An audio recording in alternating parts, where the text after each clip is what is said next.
Muito bom dia, hoje é segunda-feira, 12 de julho, esse é o programa da Defenda PM.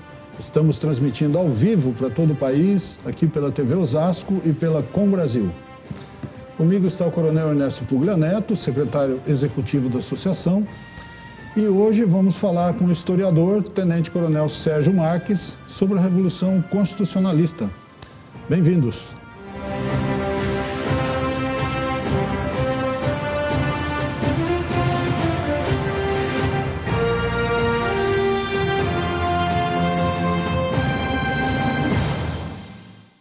Nós temos um vídeo produzido pelo Seconsoc, da Polícia Militar, sobre a prestação de serviço da PM.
A Defenda PM mantém convênio com o Etna, Instituto Educacional de São José do Rio Preto.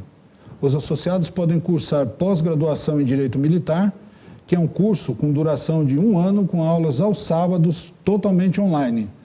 O Etna está sempre lançando novidades. Esse mês, por exemplo, você pode acompanhar 2 aulas que serão transmitidas pelo Facebook e pelo YouTube da entidade.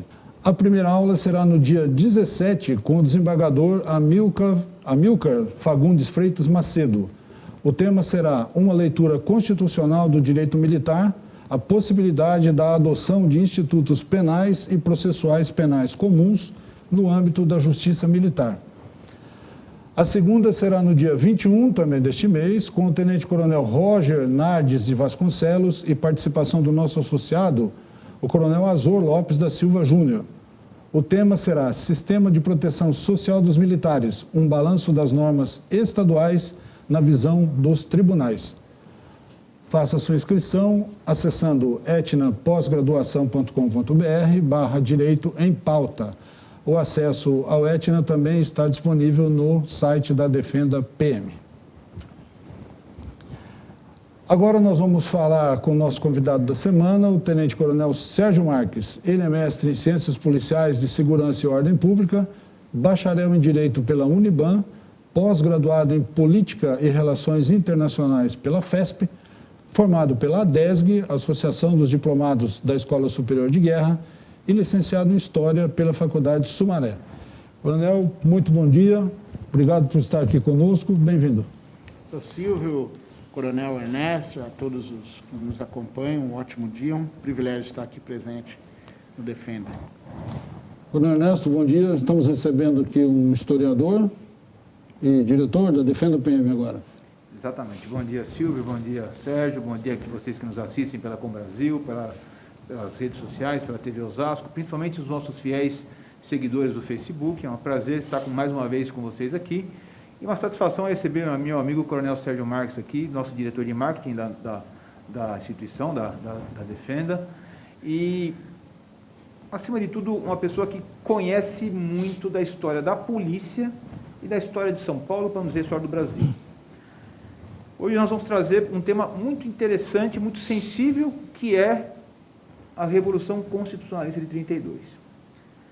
Por que ele é interessante? Porque ele é sensível? Porque o mundo é cíclico. E a gente vê que várias revoluções foram acontecendo no Brasil. O Sérgio vai falar um pouquinho para nós do período pré-32, que vai mostrar um pouco como as coisas andam, né? Como é que elas fluem dentro de um panorama político, social, até chegar onde chegou, que foi pegar em armas. E acho que ninguém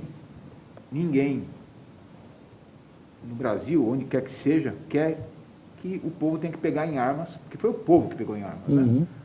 O Coronel Sérgio vai falar um pouco dos batalhões de voluntários, foi o povo que pegou em armas, para lutar por um direito constitucional. Gente nova, né? Gente nova, Sim. Inclusive gente velha também. e gente velha também. Lutando por direitos que estão, felizmente, assegurados para nós hoje numa Constituição, que nós queremos que sejam cumpridos, assegurados e que fiquem assim. Então, vamos ouvir um pouquinho, bastante, se possível, né, o máximo que der, dessas novas ideias que surgiram em 1920, mais ou menos. É isso, Sérgio?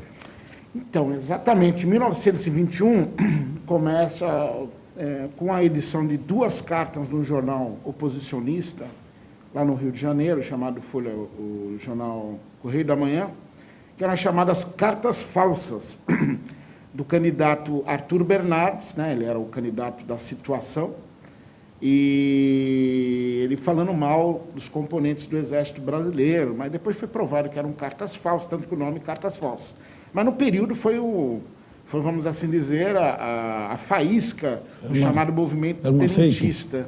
Era uma fake news. E aí, em 1922, nós tivemos a eleição, no dia 1º de março, e naquele período nós vivíamos o chamado política do café com leite, revezamento de São Paulo e Minas, o voto de cabresto, voto em aberto, né? Era mais ou menos assim, ou você vota em mim ou você morre. Então, todo mundo já sabia os resultados antes das eleições, e existia um bipartidarismo, vamos assim dizer, de 2 personagens, era o Arthur Bernardes e o Nilo Peçanha, eram os bernardistas e os nihilistas. Então, se nós vemos hoje essa situação, né, presidencial, né, há 1 ano e 3 meses das eleições, naquela época também nós tivemos essa disputa, mas evidentemente que Arthur Bernardes acabou levando, porque era representante do governo, o governo tinha a máquina na mão, o voto em aberto, Arthur Bernardes venceu, e logo em seguida nós tivemos, antes da assunção de Bernardes, que foi em novembro de 22, nós tivemos no dia 5 de julho o primeiro movimento tenentista no Brasil, que foi o Forte de Copacabana, né? O movimento do Forte de Copacabana, também algumas unidades do Mato Grosso, do sul do Mato Grosso, e mais a Escola Militar lá no Rio de Janeiro. Esse movimento foi dominado pelo governo situacionalista, né? Logo depois assume o Arthur Bernardes, em 22, e em 24, um novo movimento tenentista, que é aqui em São Paulo, que é conhecido como a Revolução Esquecida, né? No mesmo dia, 5 de julho, do 2º aniversário do movimento de 22, né? Tanto que é conhecido como segundo 5 de julho. Aparecem figuras de destaque na política brasileira, né? Mas foi um movimento eminentemente militar.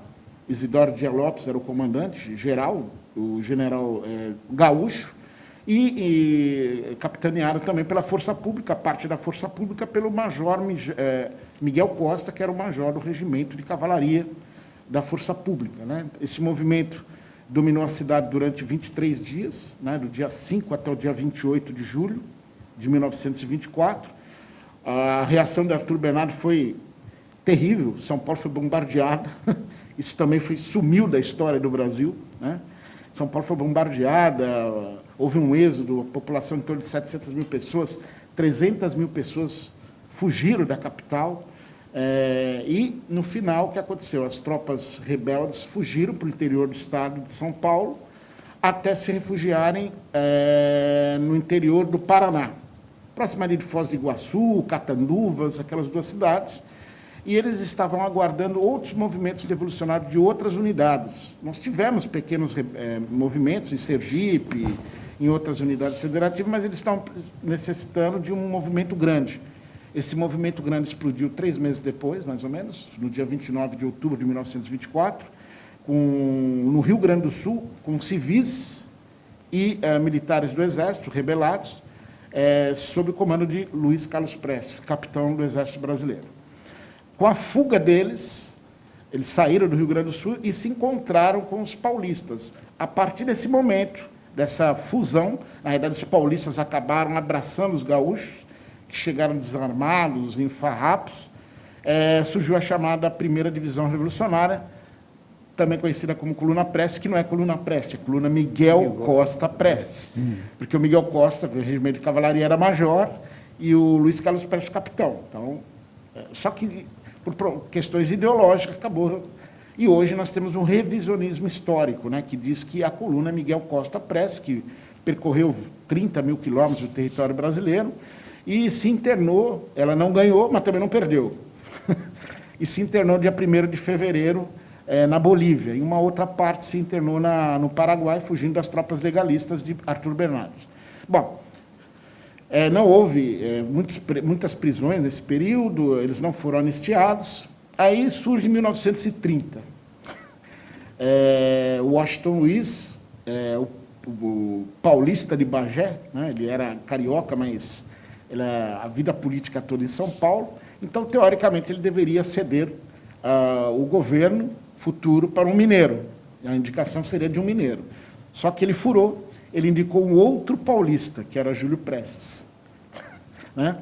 E aí o que aconteceu? As outras oligarquias existentes no Brasil, Minas Gerais, Rio Grande do Sul e Paraíba, fizeram a oposição, sendo Getúlio Vargas o candidato da oposição e o vice João Pessoa, capital Paraíba, João Pessoa, rei mesmo. Nesse período, mais uma vez, a máquina pública funcionou. Júlio Prestes foi eleito, dia 1º de março de 1930, houve eleição, ele foi eleito, né, como representante situacionalista, evidentemente com fraudes, voto aberto, voto de cabresto. Ele venceu.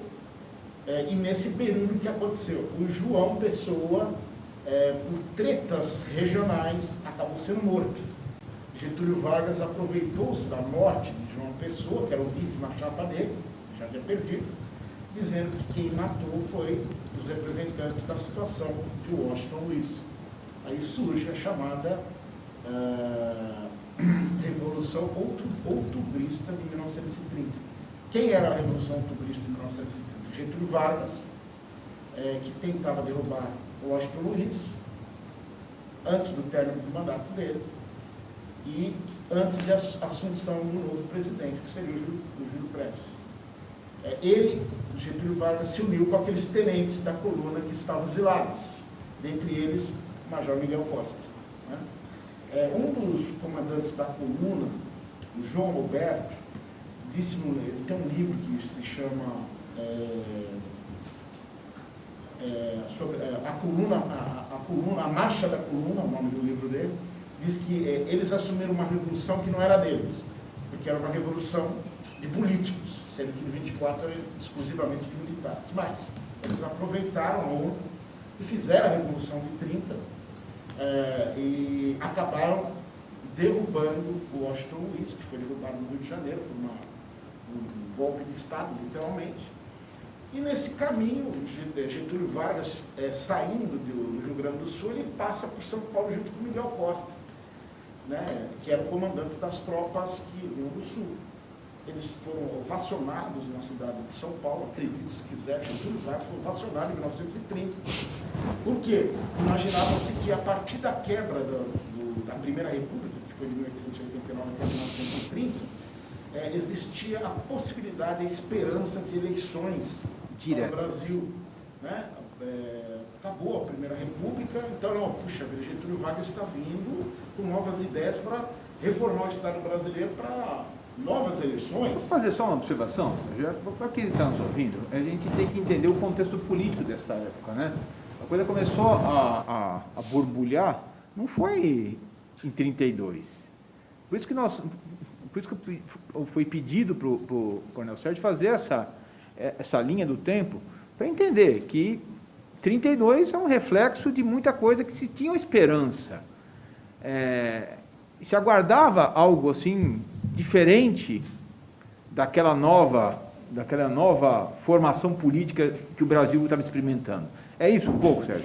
Sem dúvida. Em 1930, o Getúlio Vargas foi ovacionado aqui quando ele passou, porque ele era o caminho para o Rio de Janeiro, né, para a capital, para a função do governo, que ele assumiu dia 3 de novembro de 1930. Ele passa por São Paulo, é ovacionado principalmente Miguel Costa, que era o comandante, que era da Força Pública, que comandou 24, né, da coluna Miguel Costa Prestes, que comandou as tropas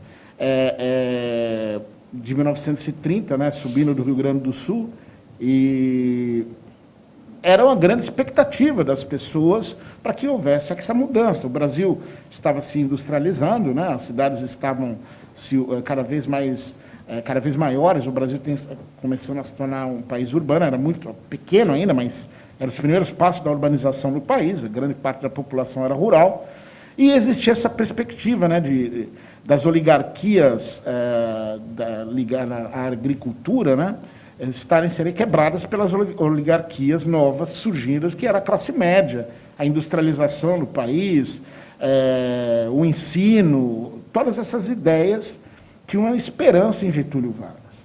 Só que a história posteriormente iria dizer que Getúlio Vargas gostou do poder. É o chamado governo provisório de 1930. Gostou, né? Exatamente, tanto que ele ficou na primeira fase até 45. E o brasileiro, em 51, voltou novamente. Ele foi eleito diretamente, ficou até 1954, né, quando ele se matou. Deu um tiro, ele entrou para a história, né, no dia 24 de agosto. Mas aí o que acontece? Nesse período, Getúlio Vargas colocou nas unidades federativas, nos estados, os chamados interventores federais, que normalmente eram os tenentes, que foram lá de 1924, que participaram dos movimentos, tanto de 22 como de 24, participaram da coluna Miguel Costa Prestes. Ele acabou colocando interventores federais nos estados. E em São Paulo, o primeiro interventor federal foi o João Alberto, que era um dos comandantes da coluna Miguel Costa Prestes. O João Alberto ele era pernambucano, então acabou criando-se aqui em São Paulo um mal-estar, porque ele não era paulista, porque quem apoiou Getúlio Vargas foi Francisco Morato, tem até nome de cidade, nome de avenida, estação de trem. Francisco Morato, que era do Partido Democrata, ele apoiou Getúlio Vargas, em contraposição ao Partido Republicano Paulista, que era o dominante na época, né? Só que o Partido Republicano Paulista representava a atividade cafeeira, e o Partido Democrata era uma visão mais moderna, uma visão de classe média. Ele apoiou Getúlio Vargas. E o Francisco Morato imaginou o quê? Porque ele também estava no trem da vitória de Getúlio Vargas, quando Getúlio passa por São Paulo. Estava ele, Miguel Costa e Francisco Morato. Ele imaginou que ele imaginou que seria o interventor paulista escolhido por Getúlio. Getúlio não escolheu Francisco Morato, começa aí as rusgas, e escolheu o João Alberto, que era pernambucano e tenente, não estava familiarizado com a tradição paulista. Não mexeu em dois interventores, né? Ele não mexeu tanto em Minas Gerais, que foi aliada, e no Rio Grande do Sul, no Flores da Cunha, que também era aliado. Ele não mexeu. As demais unidades federativas, ele colocou os tenentes, os representantes. Aí o João Alberto acabou criando algumas situações embaraçosas. A primeira, ele acabou liberando a existência do Partido Comunista Brasileiro, né, que chocou muito a sociedade da época. Ele também autorizou a chamada o Brasil em amizade com a Rússia. Então o pessoal já começou a ficar com medo. Será que ele é marxista? Coisa do gênero? Será que é uma revolução comunista? Coisa do gênero. Foi criando uma série de problemas, né? que acabaram, o pico desses problemas surgiu no dia 28 de abril de 1931, pouca gente também sumiu isso da história, mas foi o primeiro movimento de rebeldia contra a Revolução de 30. Só que foi local, não foi nacional, foi local. Oficiais da Força Pública, né, que lutaram contra os rebeldes de 24, o que aconteceu? Com a assunção de Getúlio Vargas em 1930, aqueles rebeldes que foram expulsos no período de 24, foram reincorporados à Força Pública, ao Exército Brasileiro, nos postos que teriam direito. Então, eu lutei com uma pessoa que está hoje servindo comigo. Então, acabou criando esses grandes problemas, vamos assim dizer, que culminaram no dia 28 de abril de 1931, quando houve uma rebeldia, uma revolta que desejava o quê? Derrubar o interventor João Alberto, bem como Miguel Costa, da Força Pública, né? E esses oficiais da Força Pública acabaram se unindo, mas foram denunciados antes, então esse movimento morreu. Mais de 300 pessoas foram presas, por exemplo, ficaram presas hoje onde é o do Museu do Imigrante, hoje aqui em São Paulo, foram presos no Forte de Itaipu, em Santos, na cadeia, onde é a cadeia hoje de Taubaté, foram presos ali. Então, em torno de 300 militares e alguns civis do Partido Democrata, né, que era acabando virando oposição, foram presos. Por quê? Porque eles desejaram não ainda a derrubada de Getúlio, mas a derrubada do representante de Getúlio em São Paulo. A pressão foi muito grande, João Alberto caiu. Aí, aproveitando, o que acontece? Nesse movimento revolucionário de 28 de abril, Miguel Costa acabou, além de ser comandante-geral da PM, ele criou um órgão de governo, chamado Secretaria de Segurança Pública, que nada mudou nos dias atuais. Ela representa o órgão de governo e não o órgão de Estado. Então, surgiu em 1931 a Secretaria de Segurança Pública, e o objetivo é mesmo, representar o governo e não o Estado. Não mudou nada nos dias atuais. Aí houve um outro, foi trocado o João Alberto, surgiu na sequência um segundo interventor, Laudo de Camargo, também representante da classe média, paulista, mas a pressão, aí ele não agradou nem os PRPistas, nem o PD, e nem Getúlio, e nem Miguel Costa, também saiu. Durou pouco. Durou pouco. Aí surgiu um terceiro, que é o chamado o Coronel Manuel Rebelo, que era, entre aspas, representante do João Alberto, que foi o primeiro. Também não deu certo. Aí Getúlio Vargas teve uma ideia, eu vou chamar quem? Eu vou chamar um veinho que está afastado, é paulista, ele é diplomata, está 20 anos fora do Brasil, tem 72 anos, ele vai para lá, ele é paulista, mas não vai dar problema nenhum. O nome dele, Pedro de Toledo. Pedro de Toledo, logo que ele chegou no governo, ele assume o governo, o quarto interventor, ele assume em março de 1932, e logo depois o Partido Democrata, que era situação, vamos assim dizer, vai para a oposição ao lado do Partido Republicano Paulista. Então cria-se aí o quê? Uma junção de forças que era uma oposicionista e outra da situação aqui no estado de São Paulo, contra, primeiro, os interventores, segundo, contra Getúlio, e o ideal principal, qual era? A reconstitucionalização do país. Por quê? A partir de 1930, o que Getúlio Vargas fez? Ele fechou todas as câmaras municipais, todas as assembleias, entre aspas, assembleias legislativas, e o Congresso Nacional também não funcionava. Então, ele governava através de decretos. E a Constituição que estava sob vigência no Brasil, que era a segunda do Brasil, a primeira da República, que é de 1891, a primeira foi em 1824, a segunda de 1891, ele rasga a Constituição de 1891. Então, o Brasil estava sem Constituição, governada por decretos. Sem poder legislativo. Sem poder legislativo de todas as esferas, ou seja, poder absoluto central. E o poder judiciário? Isso tem o nome. Judiciário ou não?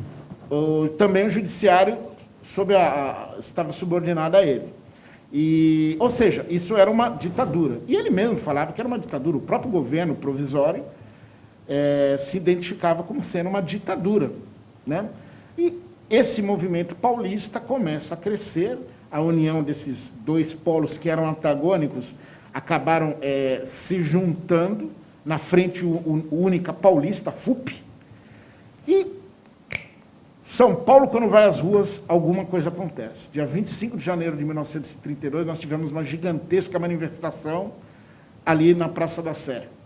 No dia 22 de maio de 1932, tivemos uma segunda gigantesca manifestação, similar àquelas que nós tivemos em São Paulo em 2015, que acabaram gerando a derrubada da presidente Dilma, né? Bom, o que aconteceu? Dia 23, Oswaldo Aranha, que era o ministro da Fazenda, o Getúlio Vargas mandou para São Paulo para tentar acalmar a situação no dia 22 de janeiro, 22 de maio. Não conseguiu, ele não teve nem contato, vamos assim dizer, com o interventor federal, que era o Pedro de Toledo, esse velhinho que foi mandado para lá como... vai para lá que não vai ter problema nenhum, né? 72 anos, expectativa do brasileiro, a média, 40, então ele já estava vivendo muito, vamos assim dizer, né? Perante a média do brasileiro comum na época. E 23 de maio ocorre aqueles eventos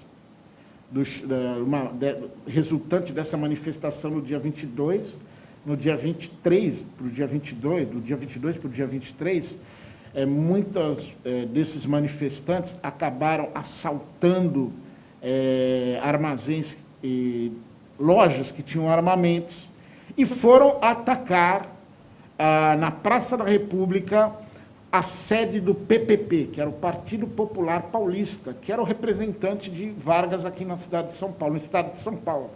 Fica ali na Praça da República. Eles foram atacar, estavam armados, mas eles não sabiam que dentro do interior do escritório do PPP existiam os chamados membros da Legião Revolucionária, que era o braço armado do PPP, Partido Popular Paulista. E era muito comum isso na época, lembrando as camisas negras na Itália, né? a própria SA ou SS, a partir da assunção de Hitler em 1933 na Alemanha. Então era muito comum os países terem essas tropas paramilitares, né? E ligadas a partidos políticos. Exatamente, 100%. Eles, inclusive, usavam um lenço vermelho, né? Mas o lenço vermelho não teria relação com o marxismo, mas sim, no Brasil, desde 1893, revolucionários, para se identificarem, usavam um lenço vermelho. Então, eles eram muito comuns. Eles andavam com uniforme com lenço vermelho aqui em São Paulo, não pagavam contas, davam calotes. Então, o paulista começou a ficar meio impressionado com essa situação. 4 manifestantes tentaram subir, abriram-se as janelas e foram baleados. Eram Martins, Miragaia, Drauzio e Camargo. Um quinto também estava nessa aí e foi baleado, né? Alvarenga morreu 20 dias depois, posteriormente.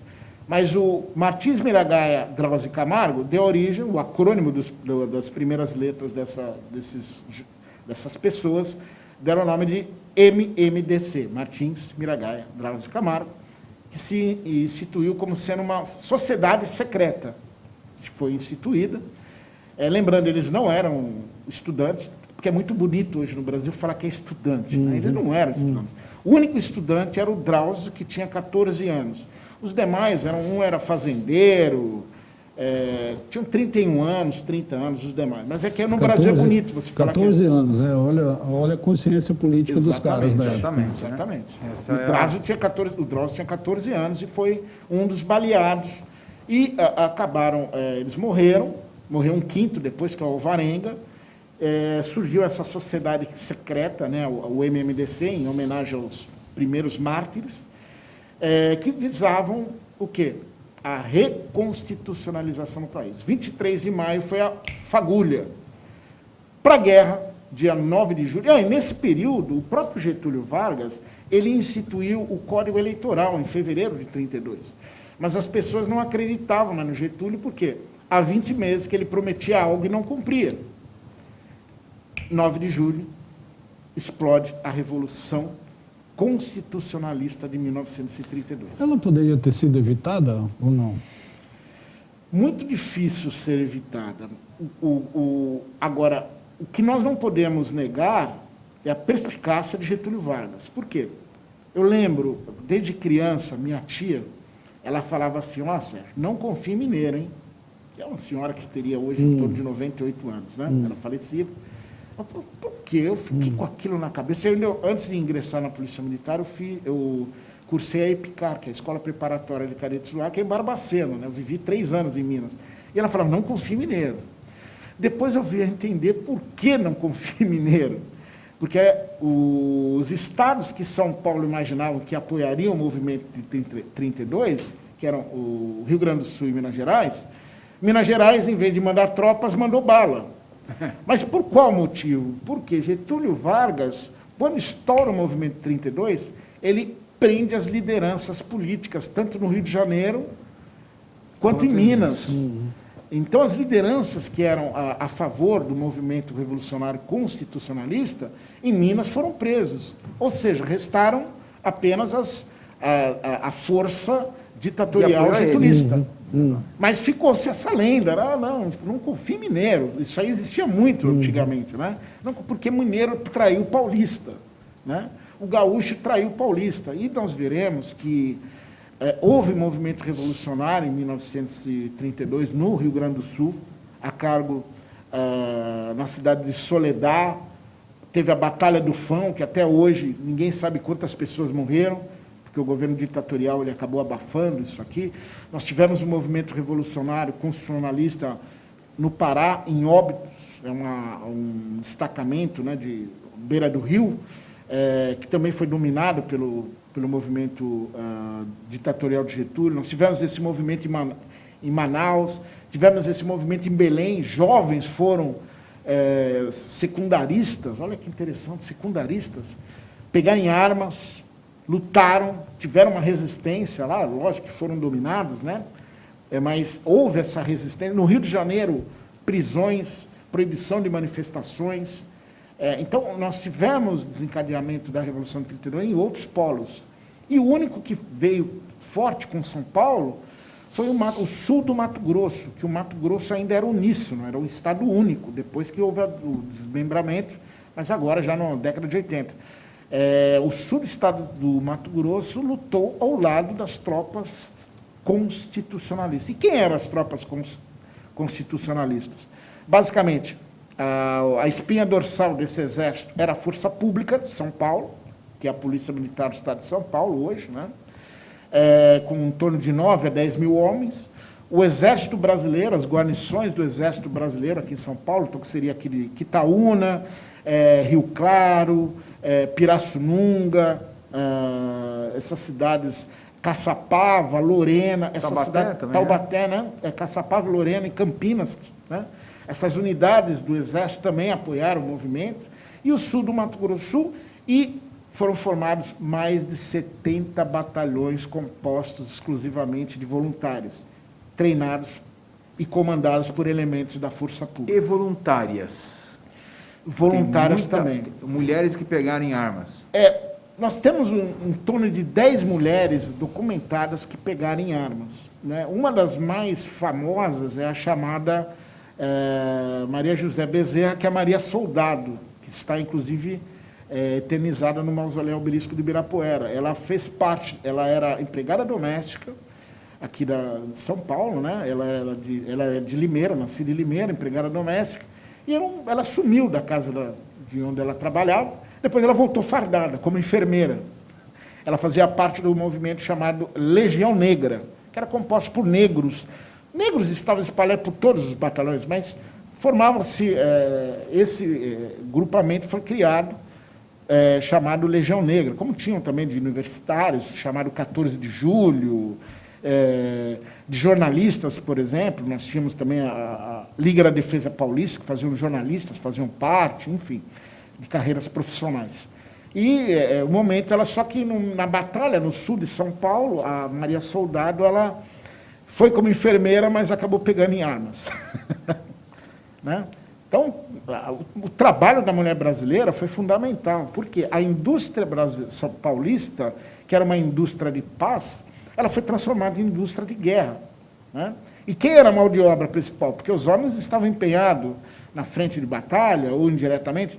As mulheres foram para as fábricas, as mulheres faziam o quê? O fardamento, o alimento. Então, elas deram um suporte muito grande para a Revolução. Inclusive diziam, né, muito comum isso ainda nas cidades do interior, tem a igreja, normalmente tem a igreja central, a igreja católica, tem a pracinha, o pessoal fica andando, né, fluxo e contrafluxo, assim, né, namorando, vamos assim dizer. Aqui em São Paulo dizia o seguinte, que elas mandavam bilhetinhos, era comum mandar bilhetinho, e às vezes ela olhava para o rapaz e mandava um bilhetinho. Aí quando o rapaz pegava o bilhetinho, dizia assim, se não vai para a guerra, use saia. Então, a pressão também, em relação aos homens, né? Interessante. Pô, peraí, se você não vai, o meu irmão está na guerra, meu primo está, por que você está aqui querendo me paquerar? Vai para a guerra, não quer ir para a guerra, usa saias, como eu uso. Né? Então, a pressão da mulher paulista, né?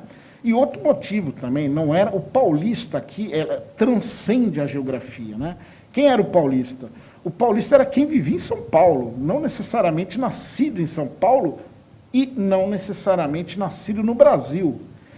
Porque nós tivemos oficialmente 634 mortos, eu já descobri pelo menos 6, outros que não estão relacionados, depois eu vou falar até de um livro aqui, que é o livro, até adiantando, é o livro Cruzes Paulistas.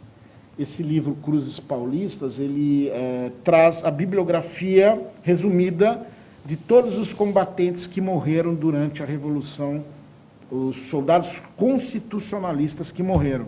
Eu já descobri em torno de 5, 6 que não estão aqui, né?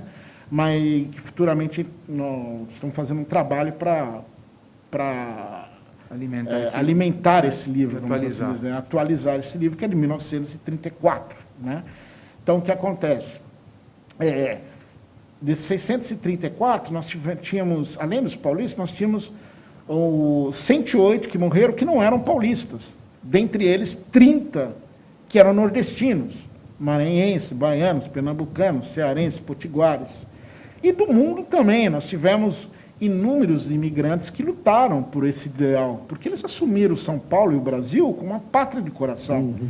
Então, nós tivemos mortos russos, espanhóis, italianos, ingleses, poloneses, húngaros, judeus, né? A participação de indígenas, né, nesse movimento, a participação de descendentes de japoneses. Então, foi um movimento que extrapolou o São Paulo. Por quê? Num país que tradicionalmente sempre teve por objeto o autoritarismo, você solicitar, pleitear reconstitucionalização, quebrava um paradigma, porque o Brasil tradicionalmente, inclusive com essa eleição fajuta que era realizada no Brasil nesse período, era uma tradição autoritária, porque todo mundo sabia que a situação iria vencer o cargo de presidente da República ou de presidente da província, né, que era o termo do governador do estado equivalente na época. Né? Todo mundo sabia, porque o voto era aberto. Então, você desejar que o Brasil fosse houvesse uma reconstitucionalização do país, isso era revolucionário também na época. Né? Agora, quais foram as medidas que foram usadas pelo governo federal? Né? Foram muito utilizadas rádios. Aqui em São Paulo nós tínhamos basicamente 3 rádios. Rádio era a comunicação de massa ainda naquele momento, era a rádio. Uma delas era a Record. O governo federal, o governo ditatorial de Getúlio Vargas, tinha as rádios de todos os estados. E ele criou 4 fake news. A primeira, que o movimento era comunista, então aquele nordestino que vinha para São Paulo nas tropas, ele vinha libertar São Paulo dos comunistas. Porque a tradição nordestina é uma tradição católica, uma tradição cristã. Né? Ou, em outro ponto, o movimento era fascista. Fascista por quê? Porque tinha muito italiano. Então, seria uma colônia da Itália, São Paulo. Então, os que iam lutar contra São Paulo, era para libertar São Paulo dos italianos, que eram fascistas. Getúlio Vargas, Benito Mussolini já estava no poder de 22 na Itália, o fascismo. Né? E mais, a terceira era uma contra-revolução. O que era a contra-revolução? Essas oligarquias antigas desejavam a volta do que era até 1930. E a última, mais forte, que ficou até hoje, eu tenho colegas de outros estados que falam, não, a revolução é separatista. Separatista. É incrível, nas minhas pesquisas, em todos os jornais que eu tive o trabalho de ler, né, Estado de São Paulo, Folha de São Paulo, que hoje, na época era Folha da Manhã ou Folha da Noite, Diário Nacional, a Gazeta, todos esses jornais, em nenhum momento traz a separação do São Paulo da União. Nenhum. Os discursos que foram feitos no período sempre colocavam Brasil. Pedro de Toledo, no dia 10 de julho, no dia seguinte, foi aclamado. Ele pediu licença para Getúlio, ele mandou, não quero ser mais interventor, e concomitantemente no estado de São Paulo, na cidade de São Paulo, ele foi aclamado governador do estado. E uma das fases desse aclamamento foi o quê? A canção do hino nacional para aquela população toda, o hino nacional. Em agosto de 1932, foi criado o Brasão do Estado de São Paulo. E no Brasão do Estado de São Paulo, em latim, está lá escrito, pelo Brasil façam-se grandes coisas. A bandeira do Estado de São Paulo, que também é aclamada em 1932, é a única que possui no seu semblante o quê? O mapa do Brasil. Né? Então, o que acontece? Isso tudo hoje seria conhecido como fake news. Mas isso aí é lógico que teve tanto valor que até hoje as pessoas falam isso. 32 foi a nossa última guerra interna?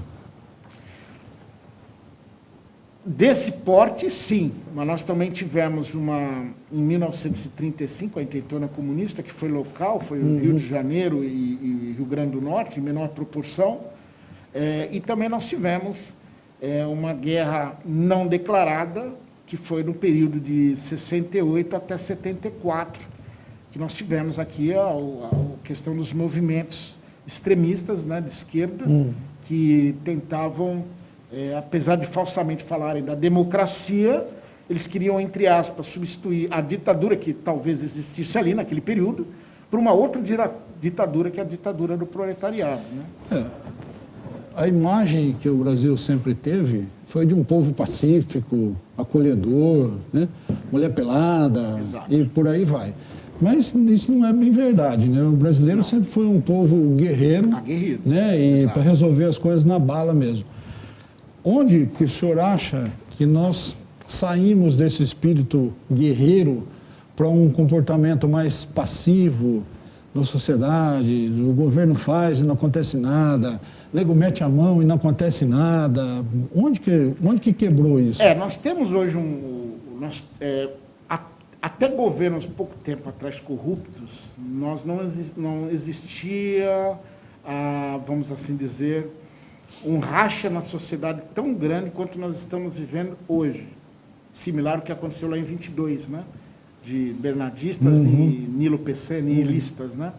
Que existe ou é um ou é outro, não tem um terceiro adentro, não tem nada. Né? A partir de 1970, o que aconteceu? As universidades, e a partir de 1979, quando houve abertura política, todos esses integrantes desses partidos radicais que desejavam... Partidos não, eram grupos radicais, a LN, o VPR, o MR8, eles retornaram para o Brasil, grande parte deles como professores. E eles foram, não ensinar, mas militar nas universidades brasileiras. E, a partir de 1970, especificamente de 80, acabou tendo uma homogêneo, um único tipo de conhecimento existente nas universidades. Eu sei porque eu fiz história, e história só existe um tipo de pensamento, não existe outro, é marxismo. Eu até cheguei a perguntar no discurso, mas quando nós teremos outras visões, né, não só marxistas? Não, o curso é longo, até o final você terá, eu estou esperando até hoje, nós vamos sempre estudando autores marxistas.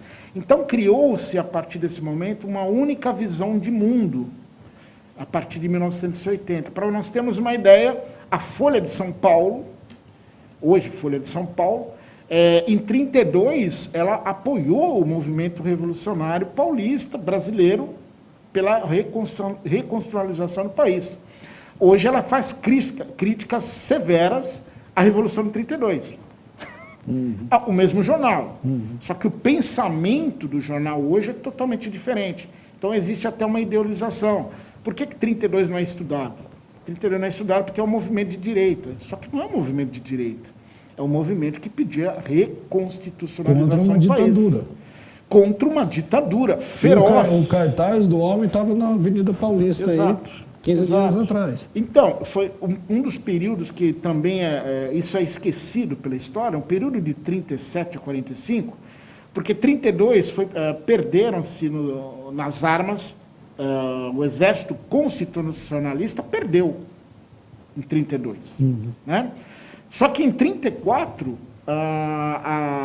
houve o objetivo maior, porque foi promulgada a Constituição de 1934. Mas Getúlio Vargas, em 1937, eu brinco dizendo que ele deu um golpe à jabuticaba, porque só tem no Brasil. Por quê? Ele deu um golpe nele mesmo. Em 1937, ele era presidente, porque em 1934 houve a reconstitucionalização do país com a Constituição de 1934, houve a eleição indireta, ele venceu, ficaria até 1938. Só que em 1937 ele deu um golpe nele mesmo e instituiu o chamado Estado Novo, que foi até 1945. É um período triste da história brasileira que é negado e que é pouco estudado, inclusive pouco vista pelos historiadores. Período de masmorras, período de presos políticos, apesar que nós temos alguns presos políticos hoje também, né? Mas naquele período eram presos políticos aos quilos, né? Um flerte enorme com o eixo. Sim, ele namorava o nazifascismo. O próprio um dos ministros dele, o Góes Monteiro, que participou de 30, ele era germanófilo, né? Ele era a favor da Alemanha. Tinha lá o Oswaldo Aranha, que já era americanófilo, né? Ele era a favor dos Estados Unidos, né? Mas tinha no governo dele alguém que adorava as ideias nazistas e fascistas. Não que Getúlio fosse nazista e fascista, ele era, nesse aspecto, ele era muito inteligente, né? Ele era um velhaco, vamos assim dizer, no sentido de inteligência. Ele sempre ali seduzia quem estava ali, né? Então, Mussolini está bem? Deixa eu também seduzir Mussolini, Hitler. Mas a questão mais importante é que esse período de 37 a 45 foi um período terrível para a história do Brasil e ninguém fala nada. Um período que se matava por questões políticas, né? Porque não existia abertura. Esse período também, novamente, os órgãos foram fechados. O Congresso foi fechado, as assembleias, Câmara de Vereadores, foi proibido os símbolos nacionais, os símbolos estaduais, como as bandeiras foram proibidas, o brasão foi proibido, né?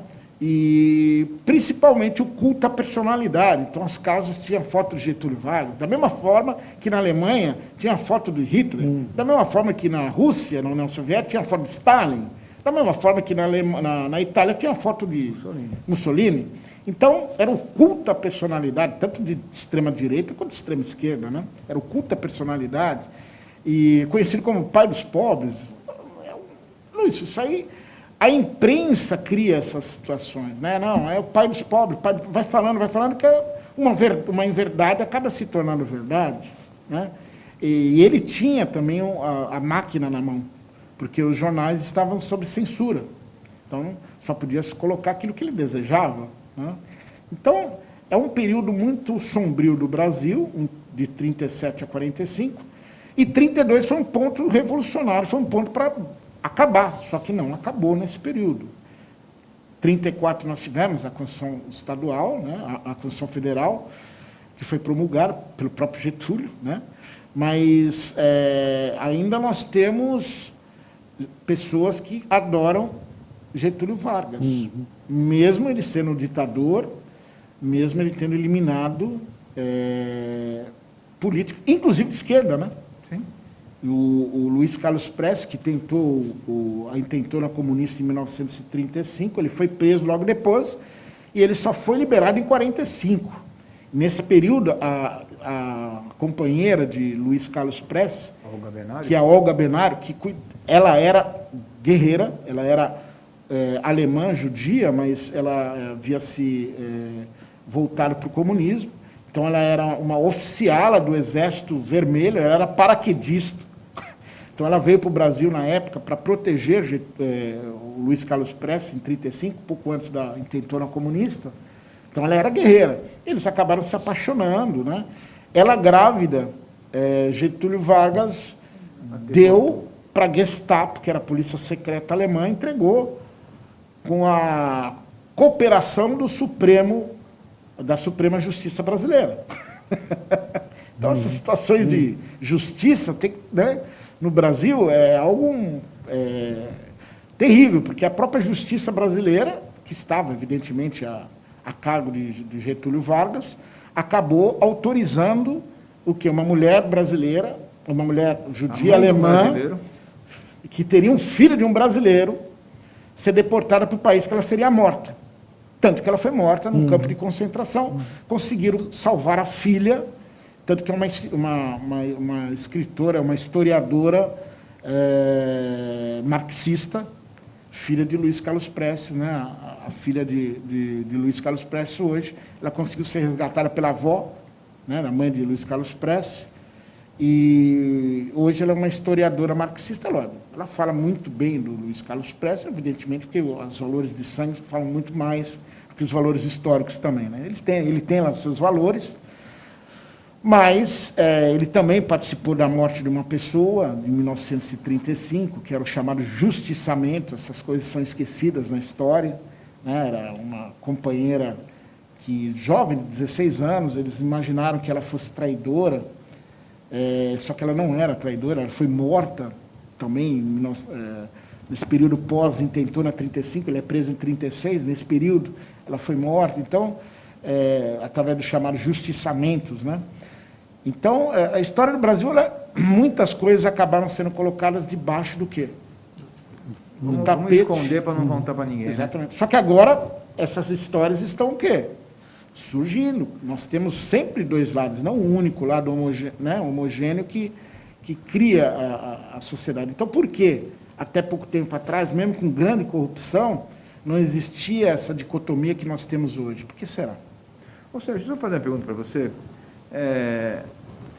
32 acabou com a rendição do exército constitucionalista. Na verdade, a rendição da força pública. Isso é um fato importante. Eu queria que você esclarecesse um pouco isso, porque sempre fica a polícia, a força pública se rendeu. Exato.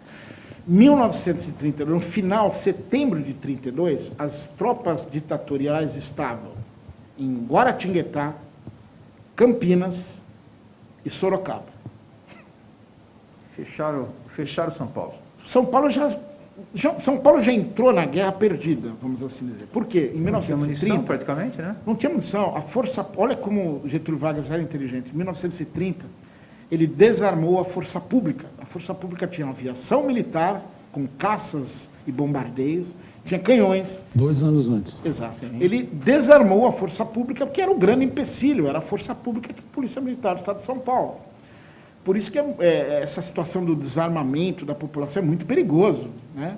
Vejamos o exemplo da Venezuela. Hoje quem tem arma, além das Forças Armadas, são as milícias bolivarianas, né? O que acontece? Em 1932, lá no final, São Paulo já tinha perdido. Só que 8 anos antes, o comandante-geral da Força Pública, o primeiro morreu, no dia 23 de julho, foi fazer um teste de uma bombarda, Júlio Marcondes Salgado, o coronel Júlio Marcondes Salgado, no dia 23 de julho, um sábado, ele foi fazer um teste onde hoje é o terminal ali do Congonhas, do aeroporto de Congonhas, e essa bombarda acabou, você coloca uma bomba, acionava, a bomba era lançada no território inimigo, é uma bombarda, um morteiro. Esse morteiro, ele morreu, porque no teste explodiu, carótida dele cortou a carótida, ele caiu morto já, e o inventor também morreu, que era o capitão Marcelino da Força Pública, né? Aí ele foi substituído pelo coronel Herculano de Carvalho Silva, que estava no setor túnel, que era um dos piores setores de combates da Revolução de 32. Fica na cidade de Cruzeiro, fronteira com Passa Quatro, que é Minas Gerais. Ali, o 2º Batalhão, que é o 2º BPMM hoje, que cuida do policiamento na Zona Leste, foram os soldados que para lá foram, aliados aos voluntários de Bragança Paulista, chamado Batalhão Bahia. Ninguém sabe nada disso hoje em Bragança Paulista. Bragança Paulista teve um dos batalhões de voluntários que mais morreram pessoas. Na própria cidade ninguém sabe. Não, ninguém sabe, né? A história vai... Bragança Paulista, aqui do lado, né? Todo mundo conhece hoje Bragança pela linguiça, mas não pelos voluntários que morreram em 32 nesse túnel. Com a morte do comandante-geral, assumiu o novo comandante, que era o coronel Herculano.